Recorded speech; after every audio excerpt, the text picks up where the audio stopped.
আল্লাহ যাদেরকে পছন্দ করবেন তারা এই জাতির খেদমতের দায়িত্ব পালন করবেন। আমাদের সন্তানেরা এত এত রক্ত কেন দিল, জীবন কেন দিল, পঙ্গু কেন হলো? তারা চেয়েছে সমাজ থেকে সব ধরনের দুঃশাসন এবং দুর্নীতির কবর রচনা হোক। 5 তারিখের পরে রাজশাহী, যেটাকে এডুকেশন ভিলেজ বলা হয়, শিক্ষার গ্রাম, অসংখ্য শিক্ষা প্রতিষ্ঠান আলহামদুলিল্লাহ এখানে আছে। এটা আল্লাহর এক নিয়ামত। আমি আশা করি 5 তারিখের পরে রাজশাহীতে কোনো চাঁদাবাজি হয় না। রাজশাহীতে কোনো চাঁদাবাজি হয় না। এখানকার মানুষ ভদ্র, এখানকার মানুষ বিনয়ী, এখানকার মানুষ সৎ। কেউ চাঁদাবাজি এখানে করে না, ঠিক না?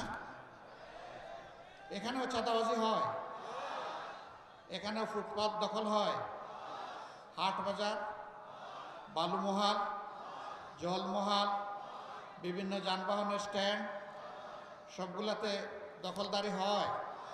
তাহলে আমাদের এই শহীদদের রক্তের প্রতি এইটা কি ভালোবাসা? এটা কি সম্মান? এই কাজ যারা করেন বিনয়ের সাথে তাদেরকে অনুরোধ করে এই কাজটা ছেড়ে দেন, মেহরবানি করে এই কাজটা করবেন না। আমাদের শহীদদের আত্মা কষ্ট পাবে, মানবতা অপমানিত হবে, লাঞ্ছিত হবে। বন্ধু, এই কাজটা ছেড়ে দেন ভাই, আল্লাহর রাস্তায় এই কাজগুলা ছেড়ে দেন, এই কাজ আর করবেন না। অফিস আদালতে যারা ঘুষ বাণিজ্য করেন, আবার মামলা বাণিজ্য অনেকে করে, তাদের প্রতি আমাদের আন্তরিক অনুরোধ, ভাই এই কাজগুলা করিয়েন না। আমাদের শহীদদের আত্মা কষ্ট পাবে।